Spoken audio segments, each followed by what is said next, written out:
여기 미국에서 한국으로 수학여행을 온 미녀 명문대생이 저녁 식사를 기다리고 있습니다. 하지만 잠시 후 갑자기 그녀의 얼굴이 사색이 되더니 그녀는 마구 헛구역질을 하기 시작합니다. 대체 무슨 일 때문에 그녀가 이렇게 헛구역질까지 하는 건지 함께 알아보러 가실까요? 구독과 좋아요를 눌러주시면 영상 제작에 큰 힘이 됩니다. 안녕하세요. 저는 미국에서 명문대 중 하나인 예일대학교에서 공부하고 있는 사라라고 해요. 제가 참여하고 있는 아카펠라 동아리에서 있었던 정말 인상 깊은 일을 전해드리고 싶어 이렇게 사연을 작성했어요. 저희 동아리는 아주 오랜 전통을 가지고 있어요. 무려 1938년에 창단된 이후로 지금까지 약 86년이라는 긴 세월 동안 이어져 온 거죠. 그동안 수많은 선배님들이 이 동아리를 이끌어 오셨고 그분들이 쌓아온 전통과 명성을 저희가 물려받아 지켜나가고 있답니다. 동아리에서는 음악에 대한 열정은 물론 서로에 대한 깊은 유대감도 느낄 수 있어요. 다양한 배경을 가진 학생들이 모여 하나의 하모니를 만들어내는 과정이 정말 감동적이거든요. 아카펠라는 악기 없이 오직 목소리만으로 만드는 음악이라 더욱 단합이 중요하죠. 그렇게 즐겁게 동아리 활동을 하던 중 얼마 전에 동아리 회의에서 해외 투어 콘서트를 겸한 수학여행 계획이 나왔어요. 다들 새로운 도전에 설레는 마음으로 의견을 내기 시작했죠. 특히 동아리 내에는 다양한 국적의 학생들이 있어서 여러 나라로 가보자는 주장이 나왔어요. 중국에서 온 학생들은 당연히 중국의 매력을 어필했고 일본에서 온 친구들은 일본으로 가야 한다고 목소리를 높였죠. 각자 자기 나라의 문화와 전통, 음악에 대해 자랑하느라 회의실이 뜨거워질 지경이었어요. 동아리 내에서 해외 투어 콘서트를 가는 건 정말 특별한 기회예요. 다른 나라의 관객들 앞에서 공연을 하면서 음악으로 소통하면서 그 나라의 문화를 직접 체험해 볼 수 있으니까요. 그래서 모두가 신중하게 수학여행 목적지를 정하려 했어요. 한편으로는 걱정되는 마음도 있었죠. 잘 모르는 낯선 나라에서 공연을 하게 될 텐데 과연 관객들의 반응은 어떨지, 전달하고 싶은 저희의 음악이 잘 전달될 수 있을지 확신이 서지 않았거든요. 하지만 그런 불안함보다는 새로운 도전에 대한 기대감이 더 컸어요. 저는 과연 어느 나라가 선택될지, 그리고 어떤 추억을 만들게 될지 상상만으로도 가슴이 너무 설레더라고요. 그런데 회의가 진행될수록 뜻밖의 논쟁이 일어나기 시작했어요. 중국에서 온 학생들이 좀 강경한 태도로 나오기 시작한 거 아니겠어요? 그들은 마치 중국으로 가는 것이 당연한 것처럼 말을 했고, 심지어 다른 선택지는 있을 수 없다는 듯이 말했어요. 중국의 웅장한 만리장성부터 아름다운 자연 경관, 그리고 수천 년의 역사와 전통을 가진 문화까지 늘어놓으며 중국행을 강력히 주장하더라고요. 하지만 중국 학생의 태도에는 자부심을 넘어선 거만함이 느껴졌어요. 마치 다른 나라는 중국에 비할 바가 못 된다는 듯한 어투랄까요? 물론 중국이 훌륭한 나라라는 건 인정해요. 하지만 그렇다고 해서 다른 문화를 폄하하는 듯한 모습은 보기 좋지 않잖아요. 오히려 중국 학생들이 그런 모습을 보여주니까 중국에 대해 더 거부감이 생기는 거 있죠? 세상에는 중국 이상으로 멋진 나라들이 많이 있잖아요. 저는 모든 나라가 나름의 특별함을 가지고 있다고 생각해요. 그리고 서로의 다름을 인정하고 존중할 때 비로소 진정한 교류가 이뤄질 수 있다고 생각하죠. 논의가 계속되는 가운데 일본 출신 학생들도 이어서 목소리를 높였어요. 일본의 아름다운 자연 경관과 독특한 문화와 예술, 그리고 세련된 도시의 매력을 어필하며 투어 장소로 일본을 적극 추천하더라고요. 개인적으로는 일본의 맛있는 음식도 큰 매력이라고 생각했어요. 그런데 중국 학생들은 일본에 대해서도 좋은 반응을 보이지 않았어요. 오히려 왜 하필 일본이냐는 듯한 태도를 취했죠. 중국 학생과 일본 학생의 갈등이 점점 깊어졌어요. 분위기가 좋지 않은 방향으로 흘러가는 것 같아 걱정되더라고요. 그런데 놀라웠던 건 이 모든 상황 속에서 다수의 학생들이 보여준 반응이었어요. 중국 학생과 일본 학생의 의견은 순식간에 묵살되더라고요. 아무래도 중국과 일본보다는 한국에 대한 관심과 호감이 생각보다 훨씬 컸던 거죠. 많은 학생들이 K-팝과 한국 드라마 그리고 한국 음식 등에 대한 좋은 경험을 이야기하며 한국행을 지지하기 시작했어요. 사실 저희 학교는 코리아 위크라는 행사가 매년 열릴 정도로 한국에 대한 관심이 뜨거웠거든요. 작년 행사에서는 한국의 아름다운 가곡인 김광진 편지를 불렀던 학생이 큰 호응을 얻기도 했었죠. 한국어로 노래했음에도 불구하고 관객들이 감동을 느꼈다고 하니 말 다했죠. 또 이번 학기부터는 한국학 전공이 새로 개설된다는 소식에 많은 학생들이 관심을 보였어요. 한국의 역사, 문화, 언어를 배우고 싶어 하는 학생들로 문의가 빗발쳤다고 하는 거 아니겠어요? 이렇게 저희 학교 안에서 한국에 대한 호감도가 자연스레 올라갔죠. 이런 열띤 분위기 속에서 중국 학생들의 목소리는 점점 힘을 잃어갔어요. 아무리 자기 주장을 내세워도 주위의 공감을 얻기가 쉽지 않아 보였거든요. 그들의 거만한 태도가 오히려 역효과를 낸 것 같아요. 중국 학생과 일본 학생이 계속 우기는 바람에 결국에는 투표를 하기로 결정했어요. 가장 민주적이고 공정한 방법이라고 생각했죠.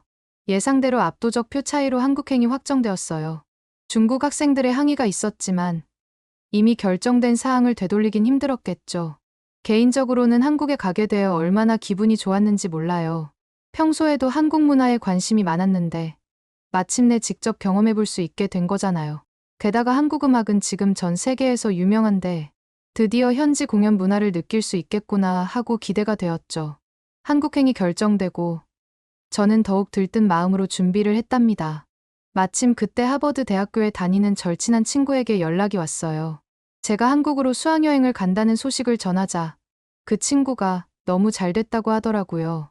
알고 보니 하버드생 친구도 최근에 한국으로 수학여행을 다녀왔다는 거 아니겠어요? 자기는 최근에 돌아왔는데 이제 한국으로 떠나는 저를 보니 또 가고 싶다고 부러워하더라고요. 그 중에서는 경복궁과 한복 체험이 너무 좋아 저한테 이건 꼭 하라고 당부까지 하더라고요. 하버드생 친구의 수학여행 후기를 듣고 있자니 제 마음속에서 설렘이 점점 커져갔어요. 친구는 마치 한복을 입은 자신의 모습이 왕비라도 된 것 같았다고 했어요. 화려하면서도 우아한 곡선, 그리고 자연의 색을 닮은 은은한 색감까지. 한복을 입고 경복궁을 거닐던 순간이 마치 타임머신을 탄 것처럼 신비로웠다고 하더라고요. 경복궁 근처에 다양한 한복 렌탈샵이 많으니 꼭 마음에 드는 한복을 입으라는 친구의 조언에 마음이 한껏 부풀어 올랐어요. 저도 그 아름다운 한복을 입어보고 싶다는 생각이 머릿속에 가득했답니다. 그런 제 모습을 상상하니 벌써 즐거웠죠. 한편으로는 한복도 한복이지만 한국에서 계획된 공연들이 생각났어요. 다른 나라에서도 공연을 해본 경험은 있지만 괜히 한국에서 공연한다니 더 긴장이 되는 거 아니겠어요? 아무래도 전 세계적으로 K-팝으로 유명한 나라다 보니 한국 사람들은 모두 노래를 잘할 것 같았죠. 저는 그렇게 한국행을 향한 기대감으로 하루하루를 보냈어요. 그렇게 꿈꾸던 날, 우리는 인천국제공항에 도착했어요.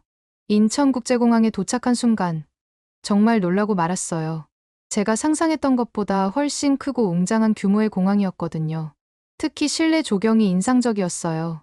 실내 정원이 있어 마치 공항 안에 자연을 그대로 옮겨다 놓은 느낌이랄까요? 그런데 한국에 오자마자 저는 실망하게 됐어요. 인천에서 서울로 이동할 때에는 지하철을 탈 줄 알았는데 버스를 타게 됐다는 거예요.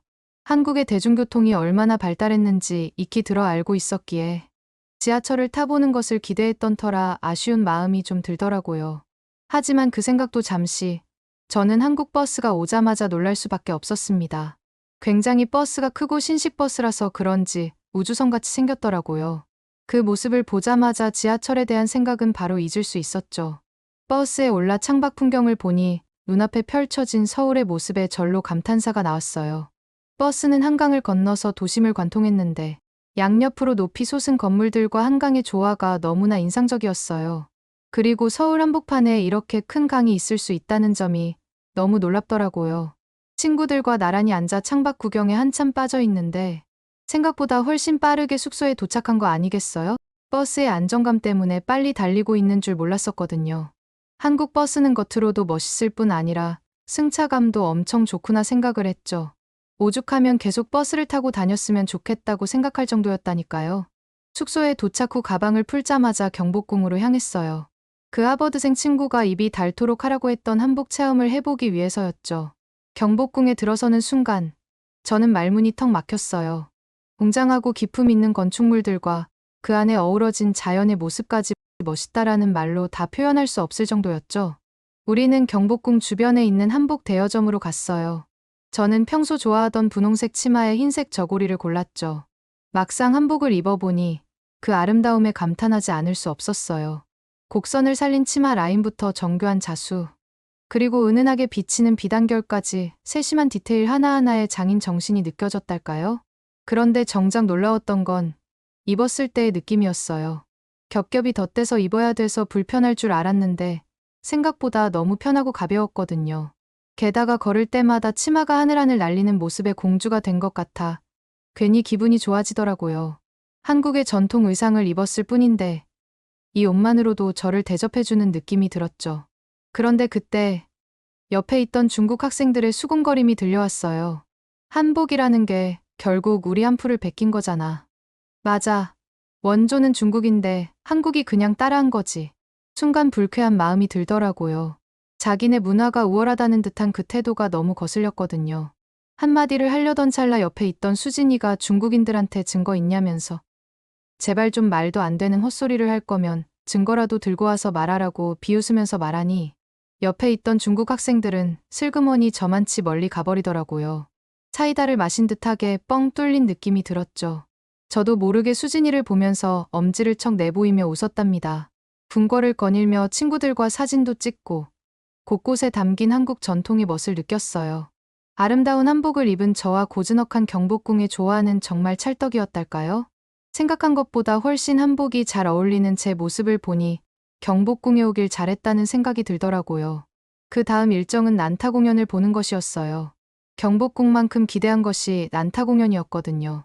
보통 공연은 악기로만 하게 되는데 주방에서 일어나는 일들을 주방도구로 표현해낸다는 것이 참신해서 기대를 하고 있었습니다. 도대체 어떻게 주방도구들로 공연을 할 수 있을까 궁금해하던 찰나 공연은 시작되었습니다. 요리사 복장을 한 배우들이 나와서 칼을 가지고 요리를 하면서 공연을 하는 게 아니겠어요? 재밌는 상황들을 배우들이 연기하고 칼 하나만으로도 공연이 될 수 있다는 것이 제 눈에는 너무 환상적이었습니다. 마지막 하이라이트에는 북으로 치는 공연이 있는데 음악에 맞춰 북을 시원하게 치는데 제 속이 뻥 뚫리는 느낌이 들더라고요. 정말 태어나서 이런 공연은 처음이었고 제 주변 사람들한테 알리고 싶을 정도로 너무 멋진 공연이었습니다. 그렇게 서울에서의 일정을 마치고 파주로 향했어요. 임진각에서 특별한 아카펠라 공연을 준비하기 위해서였죠. 설레는 마음으로 버스에 올랐어요. 그런데 어느 순간 중국 학생 중 한 명이 급하게 화장실에 가야 한다며 소란을 피우기 시작했어요. 안색이 안 좋아 보이는 걸 보니 배탈이 난 모양이었죠. 다행히 고속도로 휴게소가 보여서 잠시 버스를 세웠어요. 휴게소에 도착하자마자 그 학생은 화장실로 뛰어가더라고요. 워낙 급한 모양이었는지 마치 엉덩이를 붙잡고 전력 질주를 하는 것이 아니겠어요? 그 장면을 본 버스 안에 있던 학생들은 전부 빵 터질 수밖에 없었죠. 그런데 화장실에서 나온 그 중국 학생의 얼굴에는 이상한 표정이 가득했어요. 그 친구한테 표정이 왜 그러냐고 물어보니 고개를 절레절레 하면서 대답해 주더라고요. 너희는 못 믿겠지만 내가 방금 간 화장실은 진짜 깨끗하고 위생적이었어. 이건 중국 어디에서도 찾아볼 수 없는 수준이라고. 이게 말이 돼? 그 중국 학생의 말을 듣고 정말 깜짝 놀랐어요. 중국의 공중화장실 상황이 안 좋다는 건 익히 들어 알고 있었지만 한국의 공중화장실이 그렇게까지 인상 깊을 줄은 몰랐거든요. 그런데 더 놀라웠던 건 그 학생의 반응이었어요. 뛰어난 한국의 화장실 문화에 감탄하기는커녕 오히려 자존심이 상해 보이더라고요. 한국이 이런 부분에서 앞서 있다는 게 자긍심에 금이 간 걸까요? 저는 그 중국 학생의 태도가 조금 안타까웠어요. 문화의 차이를 인정하고 배우려 하기보다는 자존심 때문에 오히려 부정적인 감정만 키우는 것 같았거든요. 이렇게 우여곡절 끝에 우리는 파주 임진각에 도착했어요. 평화를 노래하는 아카펠라 공연을 위해 우리는 그 어느 때보다 진지한 자세로 무대에 임하자고 다짐했죠. 임진각은 어떻게 보면 한국전쟁의 아픔이 서려 있는 곳이잖아요. 그런 곳에서 평화를 노래한다는 게 저에게는 큰 의미로 다가왔죠. 우리는 무대에 오르기 전 잠시 주변을 둘러보며 그 의미를 되새겼어요. 점심시간이 되었지만 공연을 대기해야 돼서 음식점에 가서 밥을 먹을 수는 없었어요. 공연 담당자님께서 멀리서 웃으면서 저희에게 김밥 먹자고 하시더라고요. 그때 저는 속으로 소리를 질렀답니다. 미국에서부터 한국 음식 중에는 김밥을 꼭 먹고 싶었거든요. 김밥 안에 다양한 재료들이 들어가는데 그 재료들이 모두 합쳐지면 무슨 맛일지 너무 궁금했어요. 왜냐하면 비슷한 재료들이 들어가는 것이 아니라 고기, 햄, 야채가 다양하게 들어가는데 그게 과연 합쳐지면 무슨 맛일까 생각이 들면서 호기심이 생기더라고요. 그렇게 김밥을 한 입 먹었는데 그 맛이 정말 일품이었어요. 밥 알갱이 하나하나가 살아있는 식감에 다양한 재료들의 조화까지 담백하면서도 깊은 맛에 저 말고도 모두들 감탄했죠. 김밥의 양이 적어 보였는데 한 줄을 먹어도 생각보다 배가 부르더라고요. 그렇게 김밥으로 든든해진 저희는 얼마 지나지 않아 공연을 시작하게 되었어요. 무대에 오르자 많은 시민들이 응원의 함성을 보내주셨죠. 그 열기에 우리의 노래도 더 깊이 있게 울려 퍼졌어요. 공연이 끝나고 많은 분들이 다가와 축하와 격려의 말씀을 건네주셨죠. 무대를 내려와 잠시 휴식을 취하는데 울타리 너머로 자유의 다리가 눈에 들어왔어요. 74년 전, 이 다리 너머에서는 수많은 사람들이 고향을 등지고 남쪽으로 내려왔다고 하더라고요. 가족과 헤어지고 모든 걸 잃은 채로요. 전쟁이 남긴 깊은 상처를 보는 것 같아 마음이 먹먹해졌어요. 두 번 다시는 이런 일이 일어나서는 안 된다는 생각이 들었죠. 우연히 근처를 지나던 한국 군인들과 눈이 마주쳤어요. 이 평화로운 일상이 그들의 희생과 노력 덕분이라는 것을 새삼 깨달았죠. 나라를 위해 헌신하는 그들의 모습에 저절로 경의가 느껴졌어요. 담당자님께서는 제가 바라본 쪽을 같이 쳐다보면서 말씀하셨어요. 한국은 아직 전쟁이 끝나지 않은 나라예요. 어떻게 보면 언제 다시 전쟁이 일어날지 모르는 상황인 거죠. 대부분의 청년들이 의무적으로 군대에 가야 하고 훈련된 예비군의 숫자도 어마어마하죠. 국민의 절반 이상이 유사시에 신속하게 동원될 수 있답니다. 엄청난 군사력을 지닌 나라죠. 그 말을 듣는 순간 소름이 돋을 정도로 충격을 받았어요. 국민 모두가 마음속에 전쟁의 공포를 안고 살아간다는 게 얼마나 힘든 일일까요? 평화가 주는 행복이 결코 당연한 게 아니라는 걸 뼈저리게 느꼈죠. 그 깨달음은 오래도록 제 마음에 남을 것 같았죠. 분단의 아픔을 간직한 나라, 그럼에도 희망을 잃지 않고 평화를 위해 노력하는 사람들. 그게 바로 제가 본 한국의 모습이었어요. 우리는 서울과 파주에서의 잊지 못할 추억을 간직한 채 마지막 여행지인 제주도로 향했어요. 비행기에서 내리자마자 제주도의 상쾌한 공기가 우리를 맞이했죠. 푸른 하늘과 에메랄드빛 바다, 그리고 해안선을 따라 펼쳐진 한라산의 웅장한 모습에 절로 탄성이 나왔어요. 제주도는 유네스코 세계자연유산에 등록된 곳이라고 하던데 그런 곳을 직접 밟아볼 수 있음에 너무 기분이 좋았습니다. 제주도의 아름다운 풍경에 모두가 감탄했죠. 여행 가이드의 설명을 들으며 제주도의 역사와 문화를 배우는 것도 흥미로웠어요. 화산활동으로 형성된 독특한 지형과 자연 속에서 조화롭게 살아가는 제주 사람들의 삶이 인상 깊었죠. 제주도를 둘러보느라 시간 가는 줄 몰랐어요. 어느새 해가 지고 우리는 저녁 식사를 위해 향했죠. 메뉴는 제주도의 명물인 흑돼지 바베큐였어요. 농담 삼아 이 세상에서 돼지고기는 제주도 흑돼지가 제일 맛있대요라고 이야기하는데 중국 학생 하나가 의아한 표정을 지었어요. 잠깐 돼지라고? 설마 똥돼지는 아니겠지? 순간 식당에 웃음이 터졌죠. 그 학생의 말을 듣고 호기심이 생겨 식당 주인분께 물어봤더니 제주도에서는 돼지에게 인분을 먹여서 길렀고 그 돼지를 똥돼지라고 불렀다는 거예요. 그리고 그 똥돼지는 지금 먹고 있는 흑돼지와 같은 말이고요. 그 말을 듣는 순간 저는 충격에 휩싸였어요. 뭐라고? 돼지가 똥을? 아니, 우리가 지금 먹을 게 똥을 먹고 자란 돼지라고? 머릿속이 하얘지면서 헛구역질이 올라왔어요. 급기야 눈물까지 핑 돌았죠. 옆에 있던 친구들도 비슷한 반응이었어요. 식욕이 싹 사라지는 느낌이랄까요? 그런데 저희를 보면서 식당 주인분은 웃음을 빵 터뜨리는 게 아니겠어요? 알고 보니 지금은 그런 사육 방식이 전혀 없다는 거예요. 과거의 일일 뿐, 현재의 제주도 흑돼지는 청정한 환경에서 건강하게 자란다고 하더라고요. 오해가 풀리자 모두 안도의 한숨을 내쉬며 웃음보가 터졌죠. 그렇게 웃음이 가시고 드디어 기다리던 흑돼지 바베큐가 나왔어요. 찻입을 베어무는 순간 모두의 눈이 동그래졌죠. 겉은 바삭한데 속은 육즙이 빵 터지면서 부드러운 육질까지 가지고 있더라고요. 흑돼지는 고소하면서도 담백한 맛이 입안 가득 퍼졌어요. 이거야말로 한상의 맛이라는 찬사가 절로 나왔죠. 저 이외에도 흑돼지를 먹으며 한국 음식에 대한 찬사가 끊이질 않았어요. 어떻게 고기 하나로 이런 깊은 맛을 낼 수 있는 것인지 놀라웠죠. 한국 음식의 매력에 빠지지 않을 수가 없었어요. 맛있는 식사와 함께 즐거운 대화도 오갔죠. 먹을수록 감탄이 나오는 흑돼지에 모두가 행복해 보였어요. 이때만큼은 그토록 한국 수학여행을 반대하던 중국 학생들도 맛있다는 걸 인정하는 분위기더라고요. 음식을 통해 서로 더 가까워지는 느낌이랄까요? 그렇게 우리의 제주도 일정은 최고의 추억으로 마무리되었답니다. 한국에서의 시간은 저에게 많은 것을 가르쳐 주었어요. 세상을 바라보는 제 시야를 넓혀 주었고, 다른 문화를 존중하고 배우는 자세도 일깨워 주었죠. 아무래도 한국은 앞으로도 여행하러 자주 올 것 같습니다. 만약 한국에 다시 온다면, 그땐 어디로 가는 게 좋을까요? 알려주시면 감사하겠습니다. 오늘의 사연은 어떠셨나요? 오늘의 사연이 마음에 드셨다면 구독과 좋아요를 눌러주세요. 구독과 좋아요는 영상 제작에 큰 힘이 된답니다. 긴 영상 시청해주셔서 감사합니다. 오늘도 행복한 하루 보내세요.